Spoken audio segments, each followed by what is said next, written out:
Hi friends, petrol, diesel, CNG, EV இது எல்லாத்துலேயுமே பெஸ்ட்டான கார் எது? அது மட்டும் இல்லைங்க, அந்த காரோட நிறை என்ன, குறை என்ன, இதை தான் இன்றைக்கி வீடியோவில் பார்க்க போகிறோம். ஸோ நீங்கள் இதை பற்றி தெரிஞ்சுக்கணுன்னு ஆர்வமாக இருந்தீங்கன்னா இந்த வீடியோவை ஸ்கிப் பண்ணாமல் பாருங்கள். அதாவது ஃபஸ்ட்டு பெட்ரோல் காரை பற்றி பார்த்துடலாம். பெட்ரோலில் பெஸ்ட்டான கார்னு பார்த்தீங்கன்னா ஷிஃப்ட், செகண்டு ஹோண்டாவோட i20, அடுத்தது பார்த்தீங்கன்னா பஞ்ச். இந்த மூணு கார்லேயுமே ஒவ்வொரு கருத்து வேறுபாடு ஒவ்வொருத்தருக்கும் இருக்குது. மாருதியை கம்பேர் பண்ணும்போது பில்டு குவாலிட்டி கம்மியாக இருக்குன்னு சொல்லுவாங்க. மற்றபடி i20 ஆகட்டும் சரி, டாட்டா ஆகட்டும் சரி, பில்டு குவாலிட்டி நல்லாயிருக்குன்னு சொல்லுவாங்க. ஆனால் ரெண்டு கார்லேயுமே மைலேஜ் கொஞ்சம் ட்ராப்பாக தான் இருக்கும். இப்போ இந்த காரோட நிறையை பற்றி பார்த்துடலாம். நிறைனா நம்ம பாசிட்டிவில் ஃபஸ்ட்டாக சொல்ல போகிறது, அதாவது இந்த காரோட மைலேஜ் கொஞ்சம் டீசெண்டாகவே இருக்கும். அதாவது மைலேஜில் இந்த i20யும் பஞ்சும் கொஞ்சம் கம்மியாக தாங்க இருக்கும். மற்றபடி ஷிஃப்ட்டும் உங்களுக்கு நல்லாவே மைலேஜ் தரும்.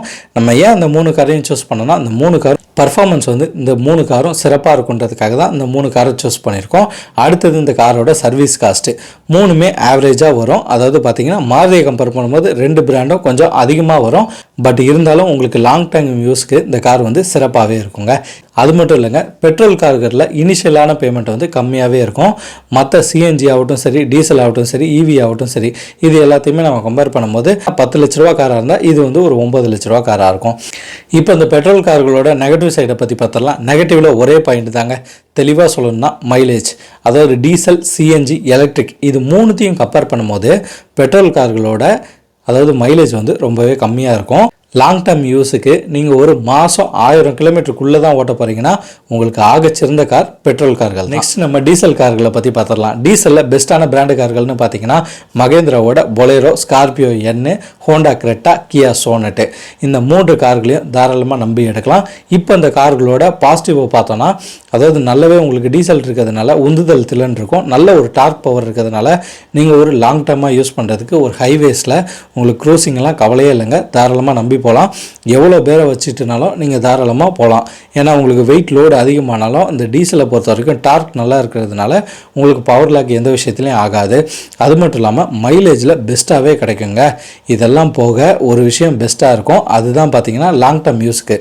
அதாவது 1500 கிலோமீட்டருக்கு மேலே மாதம் நீங்கள் ஓட்டுவீங்க அப்படின்னா உங்களுக்கு டீசல் கார் தான் ஆகச்சிறந்த கார்.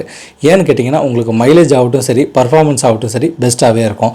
இப்போ இந்த காரோட நெகட்டிவ் சைடை பற்றி பார்த்தோன்னா, நெகட்டிவில் நம்ம ஃபஸ்ட்டாக சொல்ல போகிறது பணம் தாங்க. அதாவது பார்த்தீங்கன்னா பெட்ரோல் காரை கம்பேர் பண்ணும்போது டீசல் கார்களை கூட கொஞ்சம் பணத்தை கட்டி தான் நீங்கள் எடுக்க வேண்டியிருக்கும்.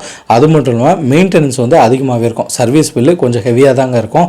அது மட்டும் இல்லைங்க, உங்களுக்கு வந்து இந்த டீசல் ஃபில்டரில் நிறைய இஷ்யூஸ் வரும் டீசல் கார்களில். ஸோ அதெல்லாம் கவனித்து நம்ம ஒரு கார்களை தேர்வு செஞ்சு எடுத்துக்கணும். நெக்ஸ்ட் நம்ம சிஎன்ஜி கார்களை பற்றி பார்த்துடலாம். சிஎன்ஜியில் பெஸ்ட்டான கார்கள்னு பார்த்தீங்கன்னா டாட்டாவோட நெக்ஸான், பஞ்சு, டிகாரு, டியாகோ. மாருதியில் ஆல்டோ கேட்டன், வேகனாரு, ஏன் 7 சீட்டர் ஒரு கார் கூட இருக்குது. ஆனால் அது வந்து சிஎன்ஜி ப்ளஸ் பெட்ரோலு, உங்களுக்கு எர்டிகா எடுத்துடலாம், தாராளமாக இருக்கும். அதாவது அதிகப்படியான ஒரு பெரிய ஃபேமிலியாக இருக்கீங்க, 7 சீட்டராக ஒரு காரை பயன்படுத்தணும்னு நினச்சிங்கன்னா சிஎன்ஜி ப்ளஸ் பெட்ரோலும் இருக்கிற நல்ல மைலேஜ் தரக்கூடிய கார்னு பார்த்தீங்கன்னா எர்டிகா தான். எர்டிகாவை பற்றி நம்ம ப்ரீவியஸாக ஒரு வீடியோவே போட்டிருக்கோம். ஸோ தெரியாதவங்க அந்த வீடியோவும் போய் செக் பண்ணிக்கோங்க. இப்போ இந்த சிஎன்ஜி கார்களோட பாசிட்டிவை நம்ம பார்த்தா, பாசிட்டிவில் நம்பர் 1 இந்த கார்களோட மைலேஜ் தான். சிஎன்ஜி கார்கள் எடுக்கிறதுனால நம்மளுக்கு எமிஷன் நார்ம்ஸ், அதாவது பார்த்தீங்கன்னா பெட்ரோல் டீசலை கம்பேர் பண்ணும்போது அதோட கார்பன் புகை வந்து கம்மியாக இருக்கிறதுனால எமிஷன் வந்து நம்மளுக்கு இந்த உலகத்துக்கு ஏதோ ஒரு நல்லது செய்யணும்னு நல்லுள்ளமாக இருந்தோன்னா இந்த சிஎன்ஜியோ எலக்ட்ரிக்கோ நம்ம போய்க்கலாங்க. இப்போ இந்த சிஎன்ஜியோட நெகட்டிவ் சைடை பற்றி பார்த்தோன்னா, நெகட்டிவ்ல நம்ம ஃபஸ்ட்டாக சொல்ல போகிறது விலை. அதாவது பெட்ரோல் டீசலை கம்பேர் பண்ணும்போது சிஎன்ஜி ஒரு படி மேலே தான் வருது. டீசல் கார் எந்த அளவுக்கு விலை வித்துட்டு இருக்காங்களோ சிஎன்ஜி காரும் அதுக்கு நிகராகவே விலை சொல்லிட்டு இருக்காங்க.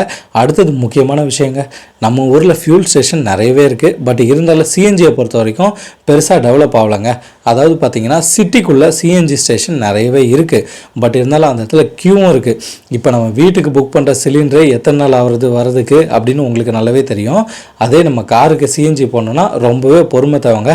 அதான் முன்னாடியே பெரியவங்க சொல்லியிருக்காங்க போல், பொறுத்தவர்கள் பூமி ஆளலான்ட்டு. பொறுத்தவர்கள் பூமி ஆள்றாங்களோ இல்லையோ சிஎன்ஜிக்கு ரொம்பவே பொறுமை முக்கியங்க. நீங்கள் சிஎன்ஜியை ஃபில்அப் பண்ணணும்னா 1 hour ஆகுங்க. ஏன்னா அவ்வளோ பெரிய நீண்ட தூரம் கியூகள் இருக்குது. நீங்களே வேலை முடிச்சு வரப்போதோ இல்லை எங்கேயாவது இருந்து வெளியே வரும்போதோ அந்த பெட்ரோல் ஸ்டேஷனில் பார்த்தீங்கன்னா அவ்வளோ தூரத்துக்கு ஆட்டோக்களும் அதாவது கால் டாக்ஸிகளும் பார்க்கலாம். அந்தளவுக்கு சிஎன்ஜியோட கூட்டங்கள் இருக்கும். ஸோ இதெல்லாம் தெரிஞ்சுட்டு நல்ல ஒரு சிஎன்ஜி காரை எடுத்துக்கோங்க. நெக்ஸ்ட் நம்ம இவி கார்களை பற்றி பார்த்துடலாங்க. இவி கார்களை பெஸ்ட்டான பிராண்டுன்னு பார்த்தீங்கன்னா டாடா, எம்ஜி, அடுத்தது மகேந்திரா.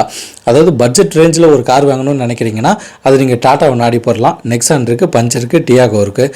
அடுத்தது கொஞ்சம் ப்ரீமியமாக கார் வேணும், கொஞ்சம் பட்ஜெட்டை எக்ஸ்டெண்ட் பண்ணி வாங்கணும்னு நினச்சிங்கன்னா எம்ஜிக்கு தாராளமாக போகலாம்.